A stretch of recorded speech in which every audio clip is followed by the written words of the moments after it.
날개, 이상. 박제가 되어버린 천재를 아시오. 나는 유쾌하오. 이런 때 연애까지가 유쾌하오. 육신이 흐느적 하도록 피로했을 때만 정신이 은화처럼 막소. 니코틴이 내 회 빼앗는 뱃속으로 스미면 머릿속에 을의 백지가 준비되는 법이오. 그 위에다 나는 위트와 파라독스를 바둑 포석처럼 늘어놓소. 가공할 상식의 병이오. 나는 또 여인과 생활을 설계하오. 연애 기법에마저 서먹서먹해진 지성의 극치를 흘기 좀 들여다본 일이 있는, 말하자면 일종의 정신분일자 말이오. 이런 여인의 반만을 영수하는 생활을 설계한다는 말이오. 그런 생활 속에 한 발만 들여놓고 흡사 두 개의 태양처럼 마주 쳐다보면서 낄낄거리는 것이오. 나는 아마 어지간히 인생의 재행이 싱거워서 견딜 수가 없게끔 되고 그만둔 모양이오. 굿바이. 굿바이. 그대는 이따금 그대가 제일 싫어하는 음식을 탐식하는 아이러니를 실천해 보는 것도 좋을 것 같소. 위트와 파라독스와. 그대 자신을 위조하는 것도 할 만한 일이오. 그대의 작품은 한 번도 본 일이 없는 기성품에 의하여 차라리 경편하고 고매하리다. 19세기는 될 수 있거든 봉쇄하여 버리오. 도스토예프스키 정신이란 자칫하면 낭비일 것 같소. 위고를 불란서의 빵 한 조각이라고 누가 그랬는지 지당한 말인 듯 싶소. 그러나 인생 혹은 그 모형에 있어서 디테일 때문에 속는다거나 해서야 되겠소. 화를 보지 마오. 부디 그대께 고하는 것이니. 테이프가 끊어지면 피가 나오. 생채기도 머지않아 완치될 줄 믿소. 굿바이. 감정은 어떤 포즈. 그 포즈의 원소만을 지적하는 것이 아닌지 나도 모르겠소. 그 포즈가 부동자세까지 고도화할 때 감정은 딱 공급을 정지합니다. 나는 내 비범한 발육을 회고하여 세상을 보는 안목을 규정하였소. 여왕봉과 미망인. 세상에 하고 많은 여인이 본질적으로 이미 미망인이 아닌 이가 있으리까? 아니, 여성의 전부가 그 일상에 있어서 개개 미망인이라는 내 논리가 뜻밖에도 여성에 대한 모험이 되오. 굿바이. 그 33번지라는 것이 구조가 흡사 유곽이라는 느낌이 없지 않다. 한 번지의 18가구가 쭉 어깨를 맞대고 늘어서서 창호가 똑같고 아궁이 모양이 똑같다. 게다가 각 가구에 사는 사람들이 송이송이 꽃과 같이 젊다. 해가 들지 않는다. 해가 드는 것을 그들이 모른 채 하는 까닭이다. 턱살 밑에다 철줄을 매고 얼룩진 이부자리를 널어 말린다는 핑계로 미닫이에 해가 드는 것을 막아버린다. 침침한 방 안에서 낮잠들을 잔다. 그들은 밤에는 잠을 자지 않나? 알 수 없다. 나는 밤이나 낮이나 잠만 자느라고 그런 것을 알 길이 없다. 33번지 18가구의 낮은 참 조용하다. 조용한 것은 나뿐이다. 어둑어둑하면 그들은 이부자리를 걷어들인다. 전등불이 켜진 뒤에 18가구는 낮보다 훨씬 화려하다. 저물도록 미닫이 여닫는 소리가 잦다. 바빠진다. 여러 가지 냄새가 나기 시작한다. 비옷 굽는 내, 탕고도 오락내, 뜨물내, 비눗내. 그러나 이런 것들보다도 그들의 문패가 제일로 고개를 끄덕이게 하는 것이다. 이 18가구를 대표하는 대문이라는 것이 일각이 져서 외따로 떨어지기는 했으나 있다. 그러나 그것은 한 번도 다친 일이 없는 한 길이나 마찬가지 대문인 것이다. 온갖 장사치들은 하루 가운데 어느 시간이라도 이 대문을 통하여 드나들 수가 있는 것이다. 이네들은 문간에서 두부를 사는 것이 아니라 미닫이를 열고 방에서 두부를 사는 것이다. 이렇게 생긴 33번지 대문에 그들 18가구의 문패를 몰아다 붙이는 것은 의미가 없다. 그들은 어느 사이엔가 강 미닫이 위 백인당이니 길상당이니 써붙인 한곁에다 문패를 붙이는 풍속을 가져버렸다. 내 방 미닫이 위 한곁에 칼표 딱지를 내세다 낸 것만한 내 아내의 명함이 붙어 있는 것도 이 풍속을 쫓는 것이 아닐 수 없다. 나는 그러나 그들의 아무와도 놀지 않는다. 놀지 않을 뿐만 아니라 인사도 않는다. 나는 내 아내와 인사하는 외에 누구와도 인사하고 싶지 않았다. 내 아내 외에 다른 사람과 인사를 하거나 놀거나 하는 것은 내 아내 낯을 보아 좋지 않은 일인 것만 같이 생각되었기 때문이다. 나는 이만큼까지 내 아내를 소중히 생각한 것이다. 내가 이렇게까지 내 아내를 소중히 생각한 까닭은 이 33번지 18가구 속에서 내 아내가 내 아내의 명함처럼 제일 작고 제일 아름다운 것을 안 까닭이다. 18가구의 각기 빌어들은 송이송이 꽃들 가운데서도 내 아내가 특히 아름다운 한떨기의 꽃으로 이 함석지붕 및 볕 안 드는 지역에서 어디까지든지 찬란하였다. 따라서 그런 한떨기 꽃을 지키고, 아니 그 꽃에 매어 달려 사는 나라는 존재가 도무지 형언할 수 없는 거북살스러운 존재가 아닐 수 없던 것은 물론이다. 나는 어디까지든지 내 방이 마음에 들었다. 집이 아니다. 집은 없다. 방 안의 기온은 내 체온을 위하여 쾌적하였고 방 안의 침침한 정도가 또한 내 알력을 위하여 쾌적하였다. 나는 내 방 이상의 서늘한 방도 또 따뜻한 방도 희망하지 않았다. 이 이상으로 밝거나 이 이상으로 아늑한 방은 원하지 않았다. 내 방은 나 하나를 위하여 요만한 정도를 꾸준히 지키는 것 같아 늘 내 방에 감사하였고, 나는 또 이런 방을 위하여 이 세상에 태어난 것만 같아서 즐거웠다. 그러나 이것은 행복이라든가 불행이라든가 하는 것을 계산하는 것은 아니었다. 말하자면 나는 내가 행복되다고 생각할 필요가 없었고 그렇다고 불행하다고 생각할 필요가 없었다. 그냥 그 날을 그저 까닭없이 펀둥펀둥 게으르고만 있으면 만사는 그만이었던 것이다. 내 몸과 마음에 옷처럼 잘 맞는 방 속에서 뒹굴면서 축 처져 있는 것은 행복이니 불행이니 하는 그런 세속적인 계산을 떠난 가장 편리하고, 아니란 말하자면 절대적인 상태인 것이다. 나는 이런 상태가 좋았다. 이 절대적인 내 방은 대문간에서 세어서 똑 7째 칸이다. 럭키 세븐의 뜻이 없지 않다. 나는 이 7이라는 숫자를 훈장처럼 사랑하였다. 이런 이 방이 가운데 장지로 말미암아 2칸으로 나뉘어 있었다는 그것이 내 운명의 상징이었던 것을 누가 알랴. 아랫방은 그래도 해가 든다. 아침결에 책보만한 해가 들었다가 오후에 손수건만해지면서 나가버린다. 해가 영영 들지 않는 윗방이, 즉 내 방인 것은 말할 것도 없다. 이렇게 볕 드는 방이 아내 방이요, 볕 안 드는 방이 내 방이요 하고 아내와 나 둘 중에 누가 정했는지 나는 기억하지 못한다. 그러나 나에게는 불평이 없다.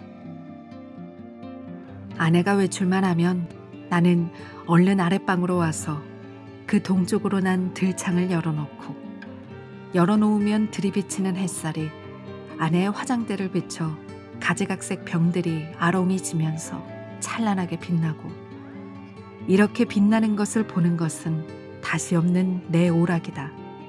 나는 조그만 돋보기를 꺼내가지고 아내만이 사용하는 지리가미를 꺼내가지고 그을려가면서 불장난을 하고 논다. 평행광선을 굴절시켜서 한 초점에 모아가지고 그 초점이 따끈따끈해지다가 마지막에는 종이를 그을리기 시작하고 가느다란 연기를 내면서 드디어 구멍을 뚫어놓는 데까지 이르는 그 얼마 안 되는 동안의 초조한 맛이 죽고 싶을 만큼 내게는 재미있었다. 이 장난이 실증이 나면 나는 또 아내의 손잡이 거울을 가지고 여러 가지로 논다. 거울이란 제 얼굴을 비칠 때만 실용품이다. 그 외의 경우는 도무지 장난감인 것이다. 이 장난도 곧 실증이 난다. 나의 유희심은 육체적인 데서 정신적인 데로 비약한다. 나는 거울을 내던지고 아내의 화장대 앞으로 가까이 가서 나란히 늘어놓인 그 가지각색의 화장품 병들을 들여다본다.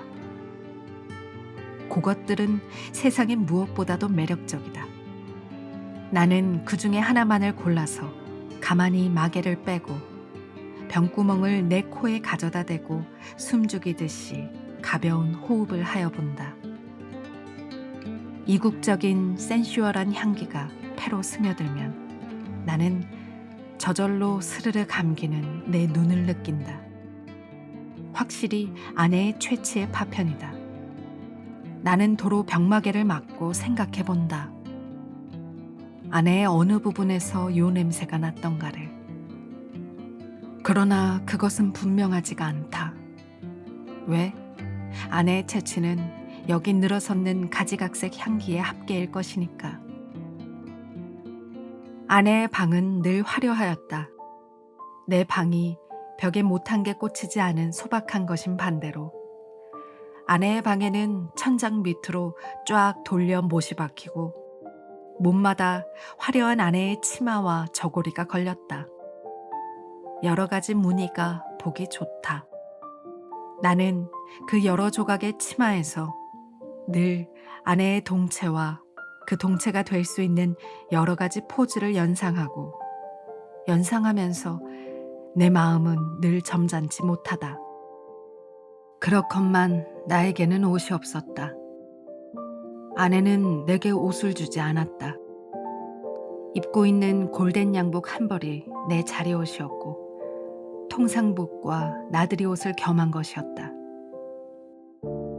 그리고 하인에게 스웨터가 한 조각 사철을 통한 내 내이다. 그것들은 하나같이 다 빛이 검다. 그것은 내 짐작 같아서는, 즉 빨래를 될 수 있는 데까지 하지 않아도 보기 싫지 않게 하기 위한 것이 아닌가 한다. 나는 허리와 두 가랑이, 세 군데 다 고무밴드가 끼어있는 부드러운 사루마다를 입고 그리고 아무 소리 없이 잘 놀았다. 어느덧 손수건만 해졌던 볕이 나갔는데 아내는 외출해서 돌아오지 않는다. 나는 요만한 일에도 좀 피곤하였고 또 아내가 돌아오기 전에 내 방으로 가 있어야 될 것을 생각하고 그만 내 방으로 건너간다. 내 방은 침침하다. 나는 이불을 뒤집어 쓰고 낮잠을 잔다. 한 번도 거둔 일이 없는 내 이부자리는 내 몸뚱이의 일부처럼 내게는 참 반갑다. 잠은 잘 오는 적도 있다. 그러나 또 전신이 까칫까칫하면서 영 잠이 오지 않는 적도 있다. 그런 때는 아무 제목으로나 제목을 하나 골라서 연구하였다. 나는 내 좀 축축한 이불 속에서 참 여러 가지 발명도 하였고 논문도 많이 썼다. 시도 많이 지었다. 그러나 그것들은 내가 잠이 드는 것과 동시에 내 방에 담겨서 철철 넘치는 그 흐느흐느한 공기에다 비누처럼 풀어져서 온데간데 없고, 한참 자고 깨인 나는 속이 무명 헝겊이나 메밀 껍질로 띵띵 찬 한 덩어리 베개와도 같은 한 벌 신경이었을 뿐이고 하였다. 그러기에 나는 빈대가 무엇보다 싫었다. 그러나 내 방에서는 겨울에도 몇 마리의 빈대가 끊이지 않고 나왔다. 내게 근심이 있었다면 오직 이 빈대를 미워하는 근심일 것이다. 나는 빈대에게 물려서 가려운 자리를 피가 나도록 긁었다. 쓰라리다. 그것은 그윽한 쾌감에 틀림없었다. 나는 혼곤히 잠이 든다. 나는 그러나 그런 이불 속의 사색 생활에서도 적극적인 것을 궁리하는 법이 없다. 내게는 그럴 필요가 대체 없었다. 만일 내가 그런 좀 적극적인 것을 궁리해내었을 경우에 나는 반드시 내 아내와 의논하여야 할 것이고, 그러면 반드시 나는 아내에게 꾸지람을 들을 것이고, 나는 꾸지람이 무서웠다느니 보다는 성가셨다. 내가 제법 한 사람의 사회인의 자격으로 일을 해보는 것도, 아내에게 사설 듣는 것도 나는 가장 게으른 동물처럼 게으른 것이 좋았다. 될 수만 있으면 이 무의미한 인간의 탈을 벗어버리고도 싶었다. 나에게는 인간 사회가 스스러웠다. 생활이 스스러웠다. 모두가 서먹서먹할 뿐이었다. 아내는 하루에 2번 세수를 한다. 나는 하루 1번도 세수를 하지 않는다. 나는 밤중 3시나 4시쯤 해서 변소에 갔다. 달이 밝은 밤에는 한참씩 마당에 우두커니 섰다가 들어오곤 한다. 그러니까 나는 이 18가구의 아무와도 얼굴을 마주치는 일이 거의 없다. 그러면서도 나는 이 18가구의 젊은 여인네 얼굴들을 거반 다 기억하고 있었다. 그들은 하나같이 내 아내만 못하였다. 11시쯤 해서 하는 아내의 첫 번 세수는 좀 간단하다. 그러나 저녁 7시쯤 해서 하는 2번째 세수는 손이 많이 간다. 아내는 낮에보다도 밤에 더 좋고 깨끗한 옷을 입는다. 그리고 낮에도 외출하고 밤에도 외출하였다. 아내에게 직업이 있었던가? 나는 아내의 직업이 무엇인지 알 수 없다. 만일 아내에게 직업이 없었다면 같이 직업이 없는 나처럼 외출할 필요가 생기지 않을 것인데, 아내는 외출한다. 외출할 뿐만 아니라 내객이 많다. 아내에게 내객이 많은 날은 나는 온종일 내 방에서 이불을 쓰고 누워 있어야만 된다. 불장난도 못한다. 화장품 냄새도 못 맡는다. 그런 날은 나는 의식적으로 우울해하였다. 그러면 아내는 나에게 돈을 준다. 50전짜리 은화다. 나는 그것이 좋았다. 그러나 그것을 무엇에 써야 옳을지 몰라서 늘 머리맡에 던져두고 한 것이 어느 곁에 모여서 꽤 많아졌다. 어느 날 이것을 본 아내는 금고처럼 생긴 벙어리를 사다 준다. 나는 한 푼씩 그 속에 넣고 열쇠는 아내가 가져갔다. 그 후에도 나는 더러 은화를 그 벙어리에 넣은 것을 기억한다. 그리고 나는 게을렀다. 얼마 후 아내의 머리 쪽에 보지 못하던 눈깔잠이 하나 여드름처럼 돋았던 것은 바로 그 금고형 벙어리의 무게가 가벼워졌다는 증거일까. 그러나 나는 드디어 머리맡에 놓았던 그 벙어리에 손을 대지 않고 말았다. 내 게으름은 그런 것에 내 주의를 환기시키기도 싫었다. 아내에게 내객이 있는 날은 이불 속으로 암만 깊이 들어가도 비 오는 날만큼 잠이 잘 오지 않았다. 나는 그런 때 나에게 왜 늘 돈이 있나, 왜 돈이 많은가를 연구했다. 내객들은 장지 저쪽에 내가 있는 것을 모르나 보다. 내 아내와 나도 좀 하기 어려운 농을 아주 서슴지 않고 쉽게 해던지는 것이다. 그러나 내 아내를 찾은 서너 사람의 내객들은 늘 비교적 점잖았다고 볼 수 있는 것이 자정이 좀 지나면 을의 돌아들 같다. 그들 가운데에는 퍽 교양이 얕은 자도 있는 듯 싶었는데 그런 자는 보통 음식을 사다 먹고 논다. 그래서 보충을 하고 대체로 무사하였다. 나는 우선 아내의 직업이 무엇인가를 연구하기에 착수하였으나 좁은 시야와 부족한 지식으로는 이것을 알아내기 힘이 든다. 나는 끝끝내 내 아내의 직업이 무엇인가를 모르고 말려나 보다. 아내는 늘 진솔 버섯만 신었다. 아내는 밥도 지었다. 아내가 밥을 짓는 것을 나는 한 번도 구경한 일은 없으나 언제든지 끼니 때면 내 방으로 내 조석밥을 날라다 주는 것이다. 우리 집에는 나와 내 아내 외에 다른 사람은 아무도 없다. 이 밥은 분명 아내가 손수 지었음에 틀림없다. 그러나 아내는 한 번도 나를 자기 방으로 부른 일은 없다. 나는 늘 웃방에서 혼자서 밥을 먹고 잠을 잤다.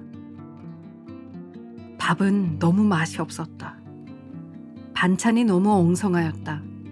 나는 닭이나 강아지처럼 말없이 주는 모이를 넙적넙적 받아먹기는 하였으나 내심 야속하게 생각한 적도 더럽지 않다.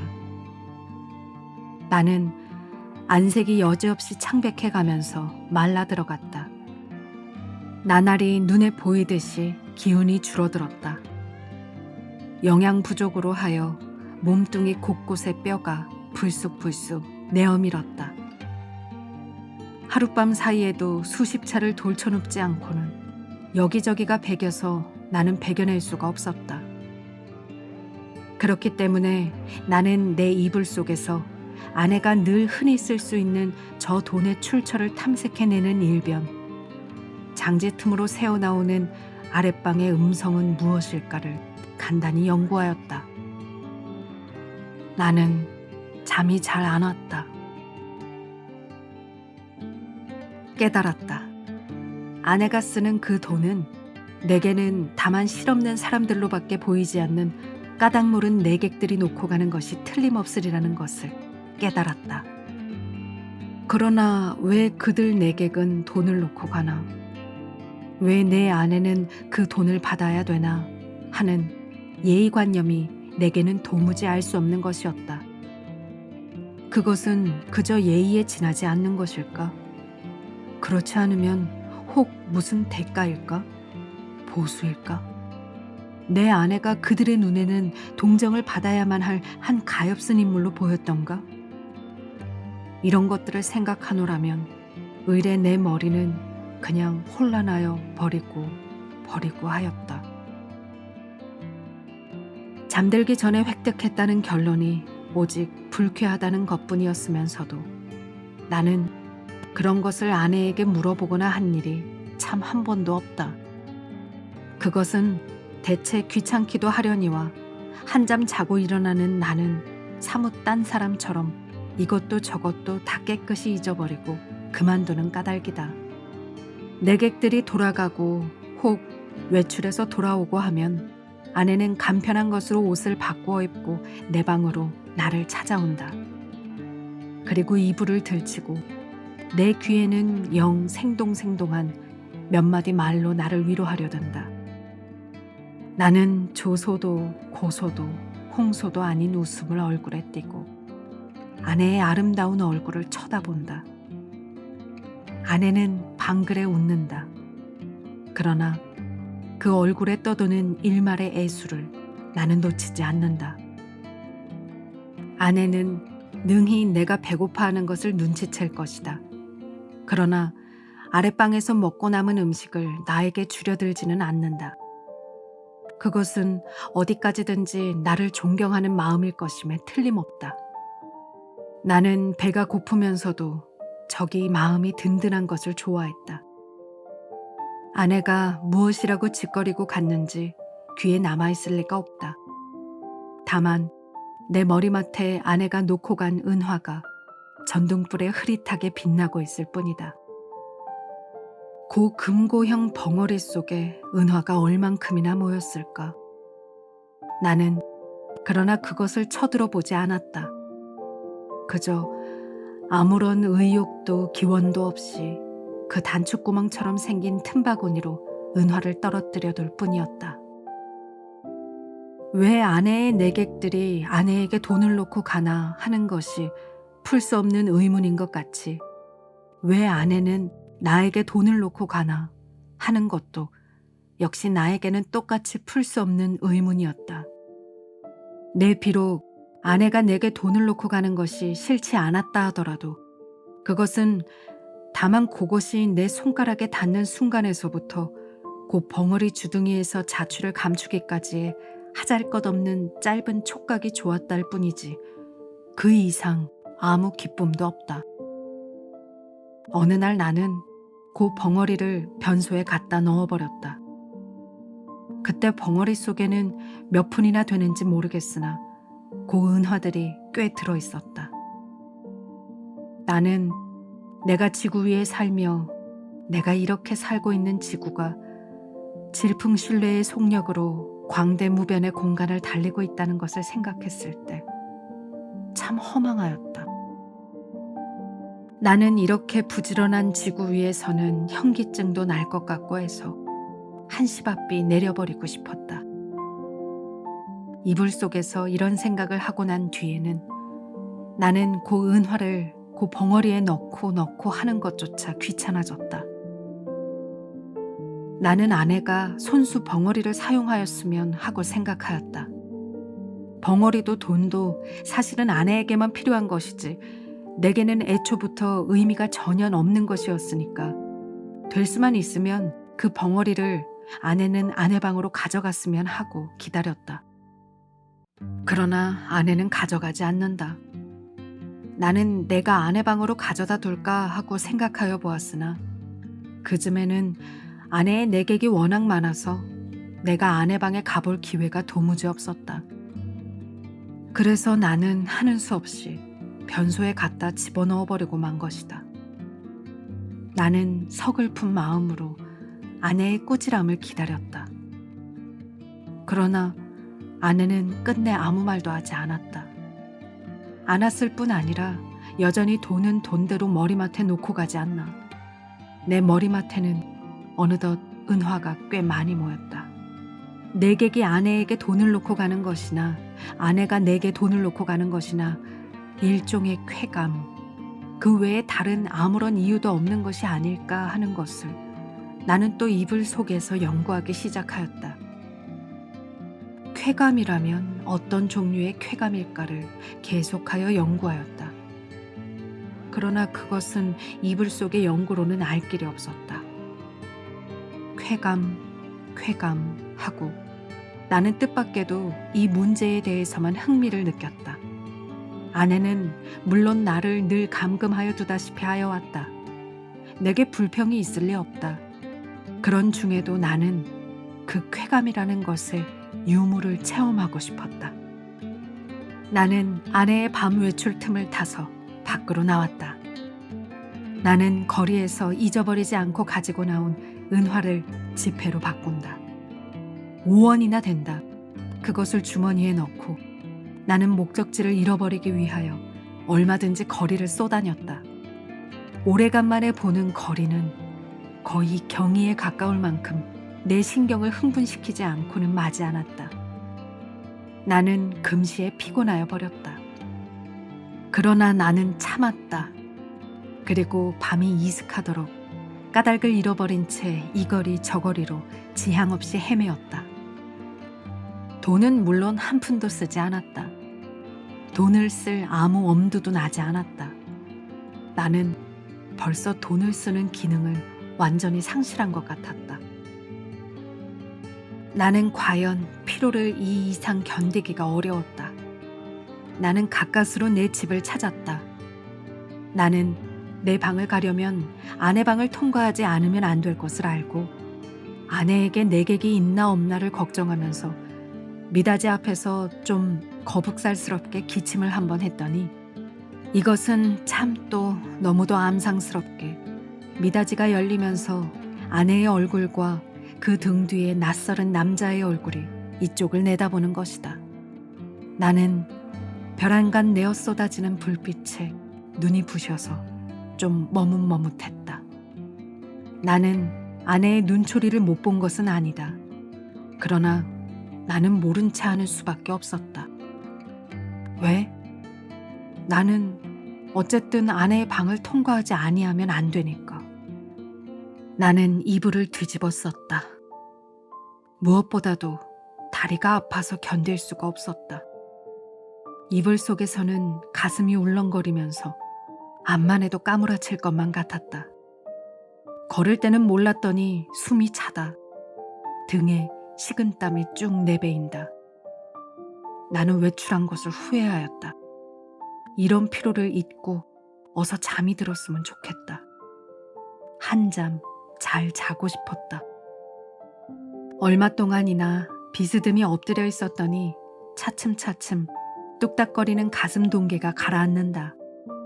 그만해도 우선 살 것 같았다.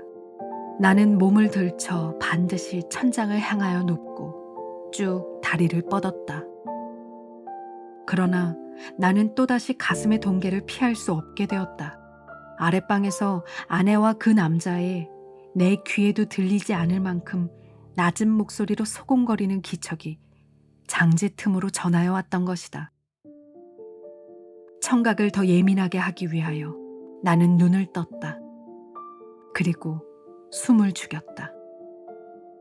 그러나 그때는 벌써 아내와 남자는 앉았던 자리를 툭툭 털고 일어섰고, 일어서면서 옷과 모자를 쓰는 기척이 나는 듯 하더니 이어 미닫이가 열리고 구두 뒤축 소리가 나고, 그리고 뜰에 내려서는 소리가 쿵 하고 나면서 뒤를 따르는 아내의 고무신 소리가 두어 발짝 찍찍 나고 사뿐사뿐 나나하는 사이에 두 사람의 발소리가 대문 쪽으로 사라졌다. 나는 아내의 이런 태도를 본 일이 없다. 아내는 어떤 사람과도 결코 소곤거리는 법이 없다. 나는 옷방에서 이불을 쓰고 누웠는 동안에도 혹 술이 취해서 혀가 잘 돌아가지 않는 내객들의 담화는 덜어놓치는 수가 있어도 아내의 높지도 낮지도 않은 말소리는 일찍이 한마디도 놓쳐본 일이 없다. 더러 내 귀에 거슬리는 소리가 있어도 나는 그것이 태어난 소리로 내 귀에 들렸다는 이유로 충분히 안심되었다.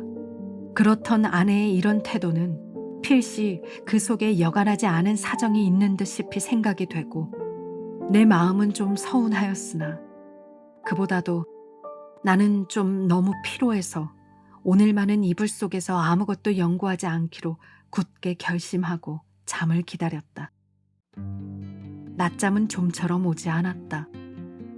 대문간에 나간 아내도 좀처럼 돌아오지 않았다.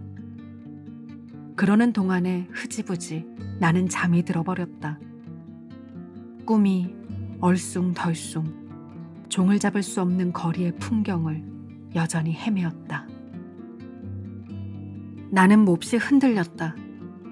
내객을 보내고 들어온 아내가 잠든 나를 잡아 흔드는 것이다.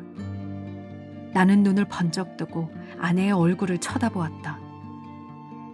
아내의 얼굴에는 웃음이 없다.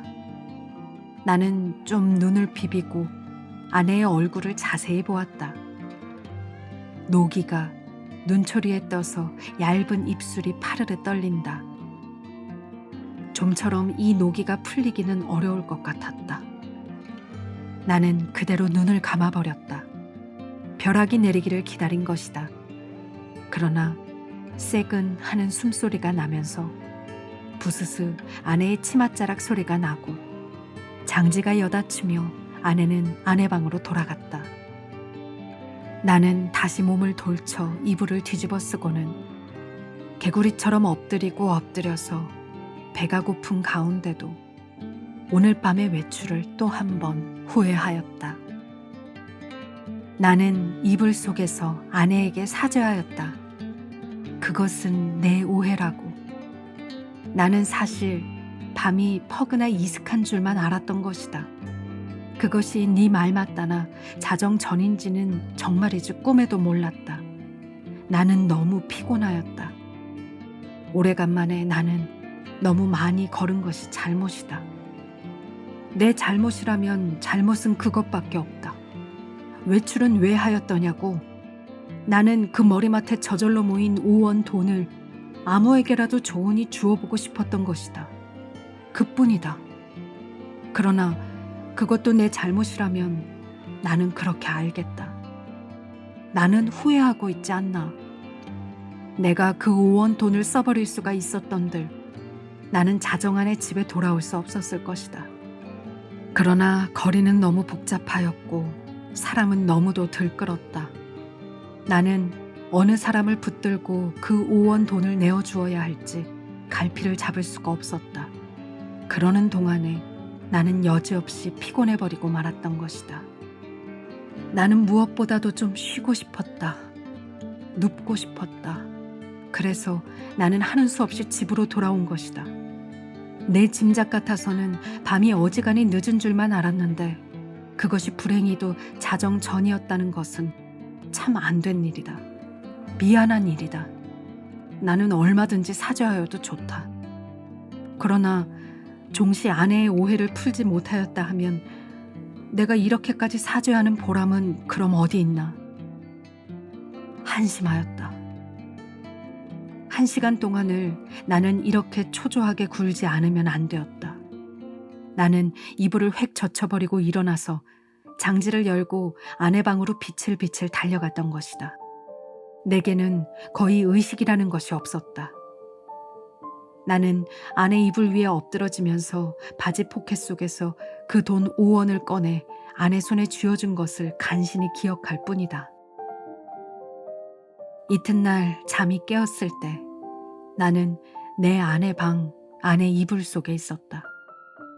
이것이 이 33번지에서 살기 시작한 이래 내가 아내 방에서 잔 맨 처음이었다. 해가 들창에 훨씬 높았는데 아내는 이미 외출하고 벌써 내 곁에 있지는 않다. 아니, 아내는 어쩌녁 내가 의식을 잃은 동안에 외출한 것인지도 모른다. 그러나 나는 그런 것을 조사하고 싶지 않았다. 다만 전신이 찌뿌드드한 것이 손가락 하나 꼼짝할 힘조차 없었다. 책보보다 좀 작은 면적의 볕이 눈이 부시다. 그 속에서 수없이 먼지가 흡사 미생물처럼 난무한다. 코가 콱 막히는 것 같다. 나는 다시 눈을 감고 이불을 푹 뒤집어 쓰고 낮잠을 자기에 착수하였다. 그러나 코를 스치는 아내의 퇴치는 꽤 도발적이었다. 나는 몸을 여러 번 비비꼬면서 아내의 화장대에 늘어선 고가지각색 화장품 병들의 마개를 뽑았을 때 풍기는 냄새를 더듬느라고 좀처럼 잠은 들지 않는 것을 나는 어찌하는 수도 없었다. 견디다 못하여 나는 그만 이불을 걷어차고 벌떡 일어나서 내 방으로 갔다. 내 방에는 다 식어 빠진 내 끼니가 가지런히 놓여 있는 것이다. 아내는 내 모이를 여기다 두고 나간 것이다. 나는 우선 배가 고팠다. 한 숟갈을 입에 떠넣었을 때 그 촉감은 참 너무도 냉회와 같이 서늘하였다. 나는 숟갈을 놓고 내 이불 속으로 들어갔다. 하룻밤을 비웠던 내 이부자리는 여전히 반갑게 나를 맞아준다. 나는 내 이불을 뒤집어 쓰고 이번에는 참 늘어지게 한잠 잤다. 잘. 내가 잠을 깬 것은 전등이 켜진 뒤다. 그러나 아내는 아직도 돌아오지 않았나 보다. 아니, 돌아왔다 또 나갔는지 알 수 없다. 그러나 그런 것을 상고하여 무엇하나 정신이 한결 난다. 나는 밤일을 생각해 보았다.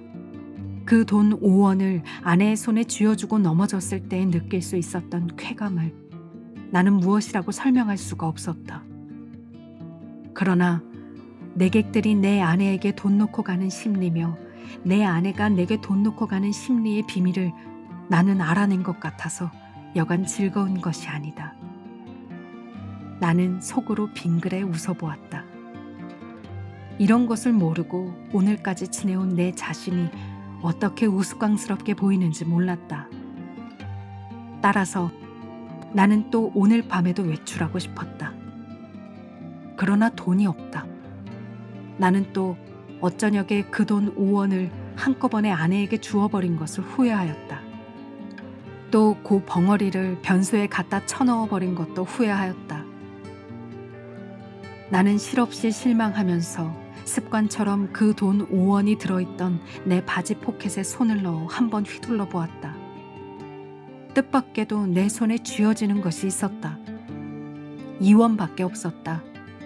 그러나 많아야 맛은 아니다. 얼마가 아니고 있으면 된다. 나는 그만한 것이 여간 고마운 것이 아니었다. 나는 기운을 얻었다. 나는 그 단벌 다 떨어진 골덴 양복을 걸치고 배고픈 것도 주제 사나운 것도 다 잊어버리고 활갯짓을 하면서 또 거리로 나섰다. 나서면서 나는 제발 시간이 화살단 듯해서 자정이 어서 획 지나버렸으면 하고 조바심을 태웠다. 아내에게 돈을 주고 아내 방에서 자보는 것은 어디까지든지 좋았지만 만일 잘못해서 자정 전에 집에 들어갔다가 아내의 눈총을 맞는 것은 그것은 여간 무서운 일이 아니었다. 나는 저물도록 길가 시계를 들여다보고 하면서 또 지향 없이 거리를 방황하였다. 그러나 이날은 좀처럼 피곤하지는 않았다. 다만 시간이 좀 너무 더디게 가는 것만 같아서 안타까웠다. 경성역 시계가 확실히 자정을 지난 것을 본 뒤에 나는 집을 향하였다. 그날은 그 일각 대문에서 아내와 아내의 남자가 이야기하고 섰는 것을 만났다. 나는 모른 체하고 두 사람 곁을 지나서 내 방으로 들어갔다. 뒤이어 아내도 들어왔다. 와서는 이 밤중에 평생 안 하던 쓰레질을 하는 것이었다. 조금 있다가 아내가 눕는 기척을 엿보자마자 나는 또 장지를 열고 아내 방으로 가서 그 돈 2원을 아내 손에 덥석 쥐어주고 그리고 하여간 그 2원을 오늘 밤에도 쓰지 않고 도로 가져온 것이 참 이상하다는 듯이 아내는 내 얼굴을 몇 번이고 엿보고 아내는 드디어 아무 말도 없이 나를 자기 방에 재워주었다.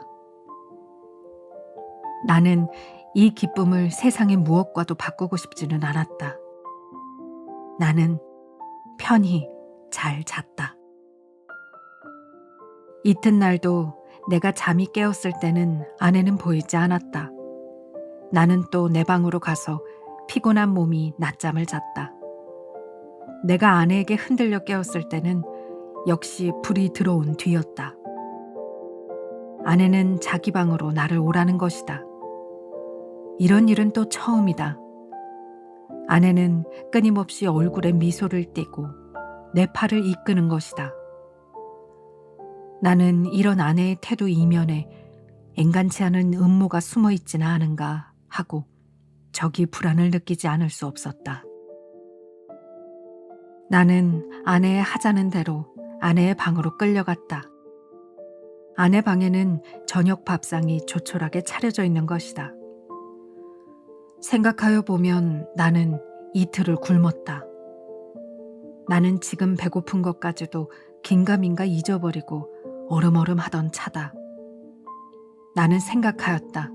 이 최후의 만찬을 먹고 나자마자 벼락이 내려도 나는 차라리 후회하지 않을 것을. 사실 나는 인간 세상이 너무나 심심해서 못 견디겠던 차다. 모든 것이 성가시고 귀찮았으나 그러나 불의의 재난이라는 것은 즐겁다. 나는 마음을 턱 놓고 조용히 아내와 마주 이 회개한 저녁밥을 먹었다. 우리 부부는 이야기하는 법이 없었다. 밥을 먹은 뒤에도 나는 말없이 부스스 일어나서 내 방으로 건너가 버렸다.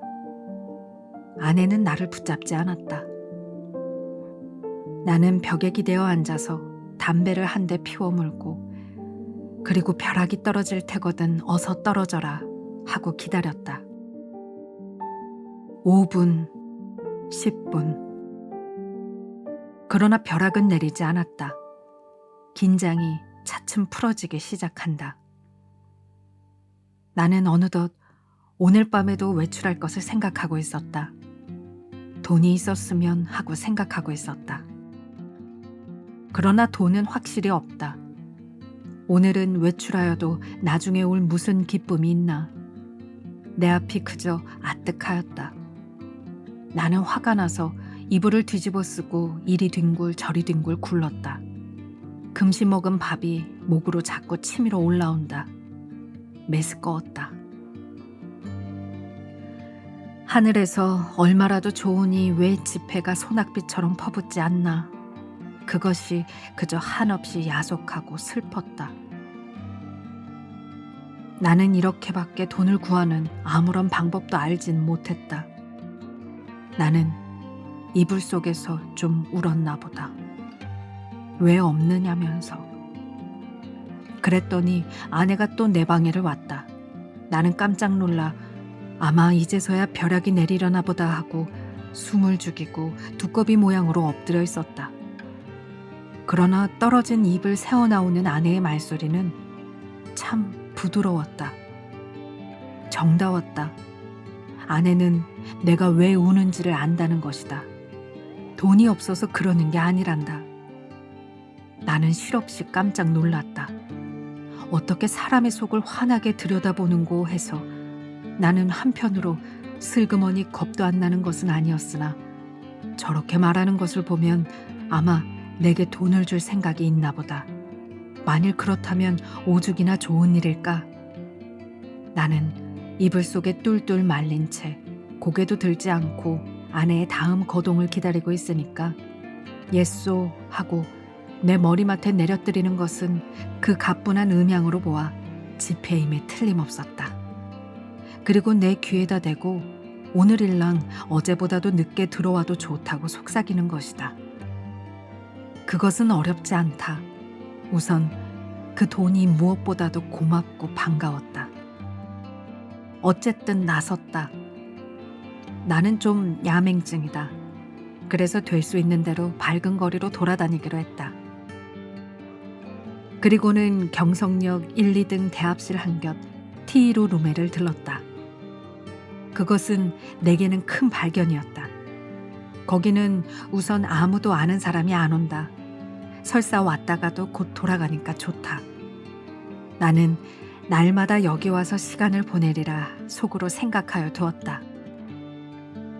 섣불리 서투른 시계를 보고 그것을 믿고 시간 전에 집에 돌아갔다가 큰 코를 다쳐서는 안 된다. 나는 한 복스에 아무것도 없는 것과 마주 앉아서 잘 끓은 커피를 마셨다. 총총한 가운데 여객들은 그래도 한 잔 커피가 즐거운가 보다. 얼른 마시고 뭘 좀 생각하는 것 같이 담벼락도 좀 쳐다보고 하다가 곧 나가버린다. 서글프다. 그러나 내게는 이 서글픈 분위기가 거리의 티룸들의 그 거추장스러운 분위기보다는 절실하고 마음에 들었다. 이따금 들리는 날카로운 혹은 우렁찬 기적 소리가 모차르트보다도 더 가깝다. 나는 메뉴에 적힌 몇 가지 안 되는 음식 이름을 치 읽고 내리 읽고 여러 번 읽었다. 그것들은 아물아물하는 것이 어딘가 내 어렸을 때 동무들 이름과 비슷한 데가 있었다.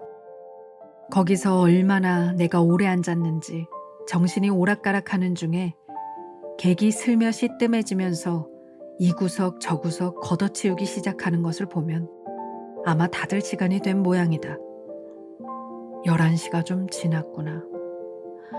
여기도 결코 내 안주의 곳은 아니구나. 어디 가서 자정을 넘길까? 두루 걱정을 하면서 나는 밖으로 나섰다.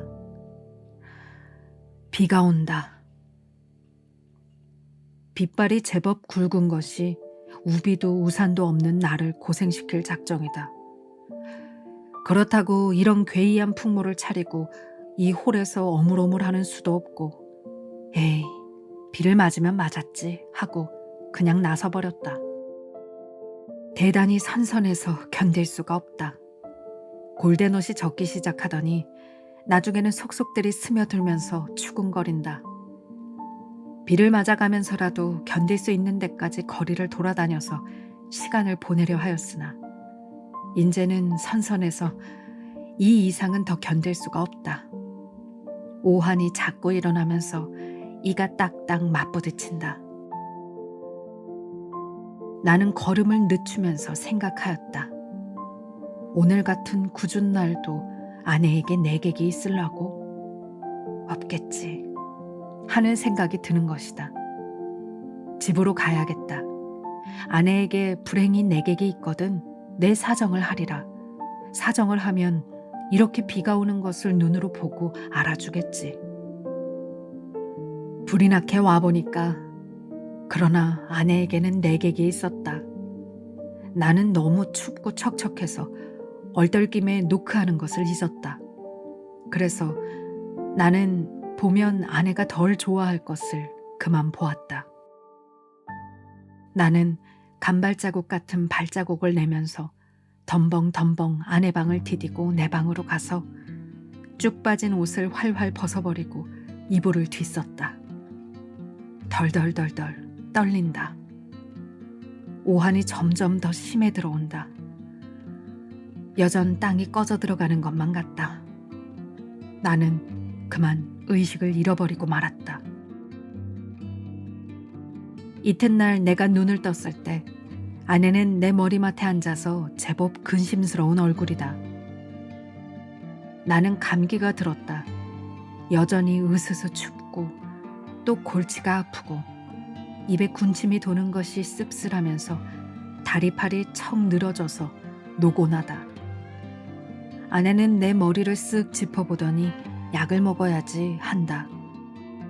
아내 손이 이마에 선뜻한 것을 보면 신혈이 어지간한 모양인데 약을 먹는다면 해열제를 먹어야지 하고 속생각을 하니까 아내는 따뜻한 물에 하얀 정제약 4개를 준다. 이것을 먹고 한 잠 푹 자고 나면 괜찮다는 것이다. 나는 널름 받아먹었다. 쌉싸름한 것이 짐작 같아서는 아마 아스피린인가 싶다. 나는 다시 이불을 쓰고 단번에 그냥 죽은 것처럼 잠이 들어버렸다. 나는 콧물을 훌쩍훌쩍 하면서 여러 날을 앓았다. 앓는 동안에 끊이지 않고 그 정제약을 먹었다. 그러는 동안에 감기도 나았다. 그러나 입맛은 여전히 소태처럼 썼다. 나는 차츰 또 외출하고 싶은 생각이 났다. 그러나 아내는 나더러 외출하지 말라고 이러는 것이다. 이 약을 날마다 먹고 그리고 가만히 누워있으라는 것이다. 공연히 외출을 하다가 이렇게 감기가 들어서 저를 고생시키는 게 아니란다. 그도 그렇다. 그럼 외출을 하지 않겠다고 맹세하고 그 약을 연복하여 몸을 좀 보해보리라고 나는 생각하였다. 나는 날마다 이불을 뒤집어 쓰고 밤이나 낮이나 잤다. 유난스럽게 밤이나 낮이나 졸려서 견딜 수가 없는 것이다. 나는 이렇게 잠이 자꾸만 오는 것은 내가 몸이 훨씬 튼튼해진 증거라고 굳게 믿었다. 나는 아마 한 달이나 이렇게 지냈나 보다. 내 머리와 수염이 좀 너무 자라서 후뜻해서 견딜 수가 없어서 내 거울을 좀 보리라고 아내가 외출한 틈을 타서 아내 방으로 가서 아내의 화장대 앞에 앉아보았다. 상당하다. 수염과 머리가 참 상당하였다. 오늘은 이발을 좀 하리라고 생각하고 겸사겸사 그 화장품 병들 마개를 뽑고 이것저것 맡아보았다. 한동안 잊어버렸던 향기 가운데서는 몸이 베베 꼬일 것 같은 채취가 전해 나왔다. 나는 아내의 이름을 속으로만 한번 불러보았다. 연심이 하고 오래간만에 돋보기 장난도 하였다. 거울 장난도 하였다. 창에 든 볕이 여간 따뜻한 것이 아니었다. 생각하면 5월이 아니냐. 나는 커다랗게 기지개를 한번 켜보고 아내 베개를 내려베고 벌떡 자빠져서는 이렇게도 편안하고 즐거운 세월을 하느님께 흠씬 자랑하여 주고 싶었다. 나는 참 세상에 아무 것과도 교섭을 가지지 않는다. 하느님도 아마 나를 칭찬할 수도 처벌할 수도 없는 것 같다. 그러나 다음 순간 실로 세상에도 이상스러운 것이 눈에 띄었다. 그것은 최면약 아달린갑이었다. 나는 그것을 아내의 화장대 밑에서 발견하고 그것이 흡사 아스피린처럼 생겼다고 느꼈다. 나는 그것을 열어보았다. 꼭 4개가 비었다. 나는 오늘 아침에 4개의 아스피린을 먹은 것을 기억하고 있었다. 나는 잤다. 어제도, 그제도, 그끄제도. 나는 졸려서 견딜 수가 없었다. 나는 감기가 다 나았는데도 아내는 내게 아스피린을 주었다. 내가 잠이 든 동안에 이웃에 불이 난 일이 있다. 그때에도 나는 자느라고 몰랐다. 이렇게 나는 잤다. 나는 아스피린으로 알고 그럼 한 달 동안을 두고 아달린을 먹어온 것이다. 이것은 좀 너무 심하다. 벼랑간 아뜩하더니 하마터면 나는 까무러칠 뻔하였다. 나는 그 아달린을 주머니에 넣고 집을 나섰다. 그리고 산을 찾아 올라갔다. 인간 세상에 아무것도 보기가 싫었던 것이다. 걸으면서 나는 아무쪼록 아내에 관계되는 일은 일체 생각하지 않도록 노력하였다. 길에서 까무러치기 쉬우니까다. 나는 어디라도 양지가 바른 자리를 하나 골라 자리를 잡아가지고 서서히 아내에 관하여 연구할 작정이었다. 나는 길가의 돌 장판, 구경도 못한 진 개나리꽃, 종달새, 돌멩이도 새끼를 까는 이야기, 이런 것만 생각하였다. 다행히 길가에서 나는 졸도하지 않았다. 거기는 벤치가 있었다. 나는 거기 정좌하고 그리고 그 아스피린과 아달린에 관하여 연구하였다. 그러나 머리가 도무지 혼란하여 생각이 체계를 이루지 않는다. 단 5분이 못 가서 나는 그만 귀찮은 생각이 번쩍 들면서 심술이 났다. 나는 주머니에서 가지고 온 아달린을 꺼내 남은 6개를 한꺼번에 질겅질겅 씹어 먹어버렸다. 맛이 익살맞다. 그리고 나서 나는 그 벤치 위에 가로 기다랗게 누웠다. 무슨 생각으로 내가 그따위 짓을 했나 알 수가 없다. 그저 그러고 싶었다. 나는 개서 그냥 깊이 잠이 들었다. 잠결에도 바위 틈으로 흐르는 물소리가 졸졸하고 언제까지나 귀에 어렴풋이 들려왔다. 내가 잠을 깨었을 때는 날이 환히 밝은 뒤다. 나는 거기서 일주야를 잔 것이다. 풍경이 그냥 노랗게 보인다. 그 속에서도 나는 번개처럼 아스피린과 아달린이 생각났다. 아스피린, 아달린, 아스피린, 아달린, 마르크, 말사스, 마도로스, 아스피린, 아달린. 아내는 한 달 동안 아달린을 아스피린이라고 속이고 내게 먹였다. 그것은 아내 방에서 이 아달린 값이 발견된 것으로 미루어 증거가 너무나 확실하다. 무슨 목적으로 아내는 나를 밤이나 낮이나 재웠어야 됐나?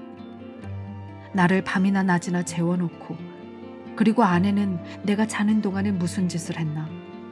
나를 조금씩 조금씩 죽이려던 것일까? 그러나 또 생각하여 보면 내가 한 달을 두고 먹어온 것이 아스피린이었는지도 모른다. 아내는 무슨 근심되는 일이 있어서 밤이면 잠이 잘 오지 않아서 정작 아내가 아달린을 사용한 것이나 아닌지. 그렇다면 나는 참 미안하다. 나는 아내에게 이렇게 큰 의혹을 가졌다는 것이 참 안 됐다. 나는 그래서 불이 나게 거기서 내려왔다. 아랫도리가 회회 내어져이면서 어찌러찌란 것을 나는 겨우 집을 향하여 걸었다. 8시 가까이였다. 나는 내 잘못된 생각을 죄다 일러바치고 아내에게 사죄하려는 것이다.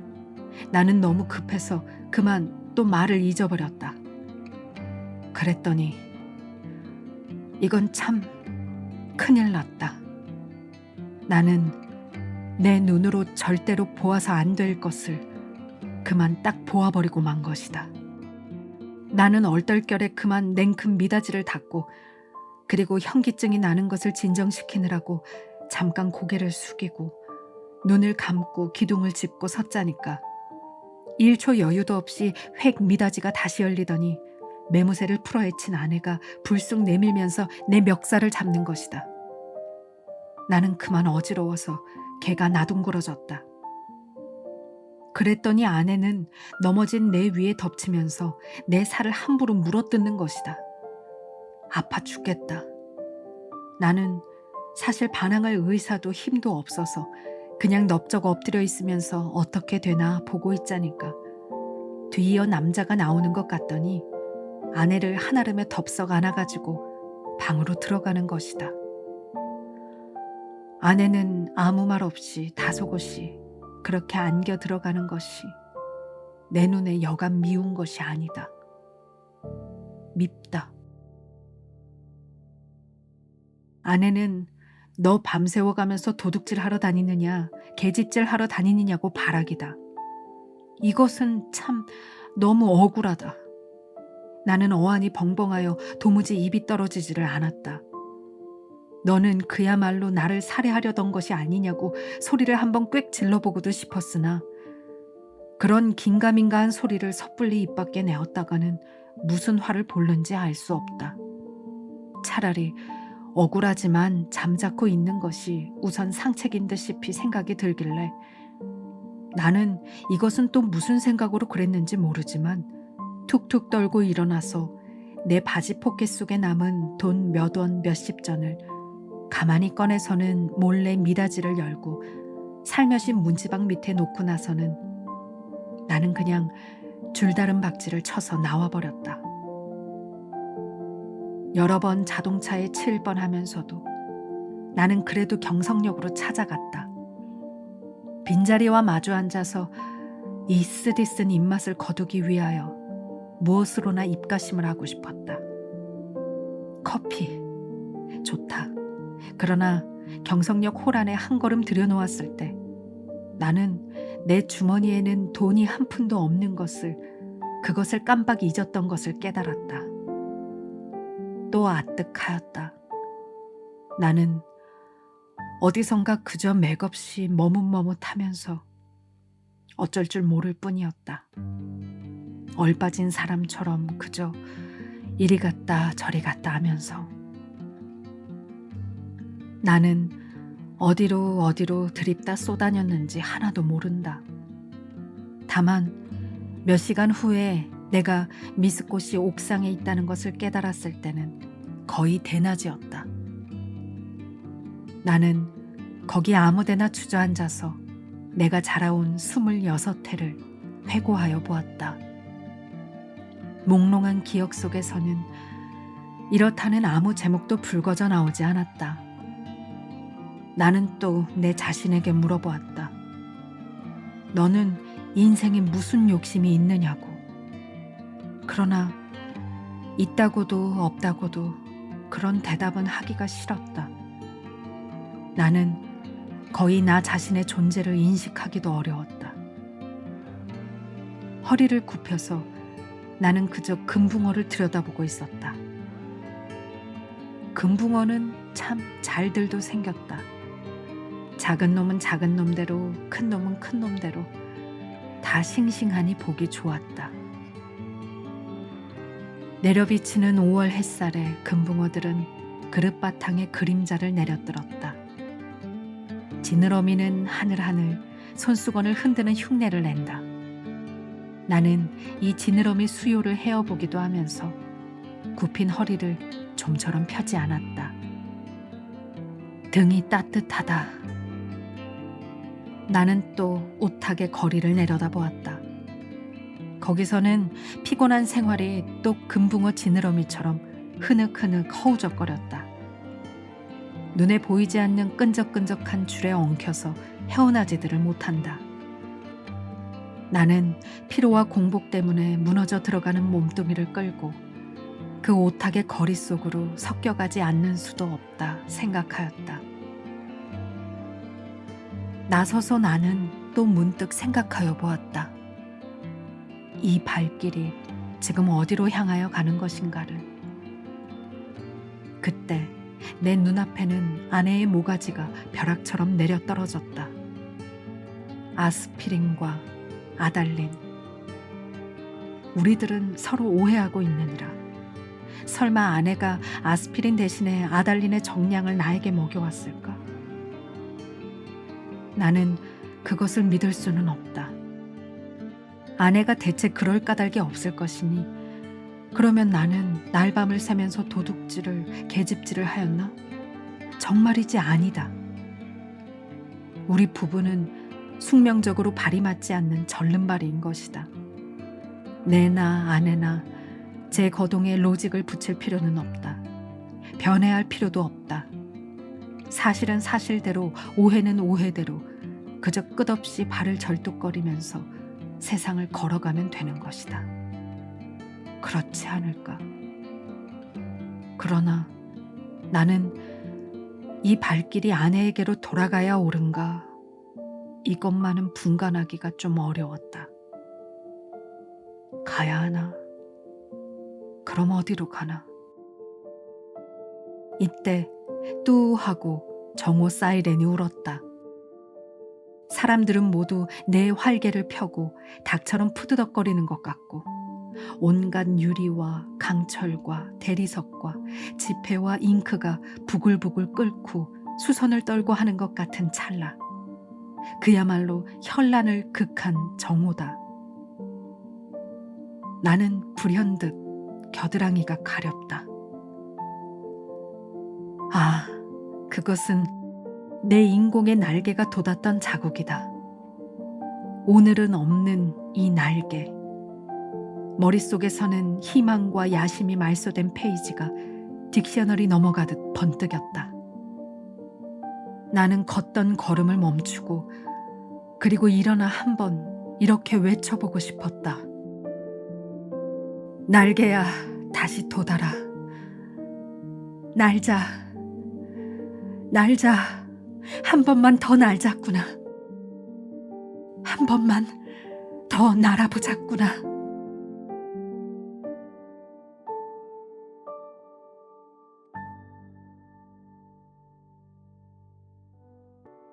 이상의 날개였습니다. 박제가 되어버린 천재를 아시오. 이 독특한 문장으로 시작하는 이상의 날개는 1936년 잡지 조광에 발표된 한국 모더니즘 문학의 대표작입니다.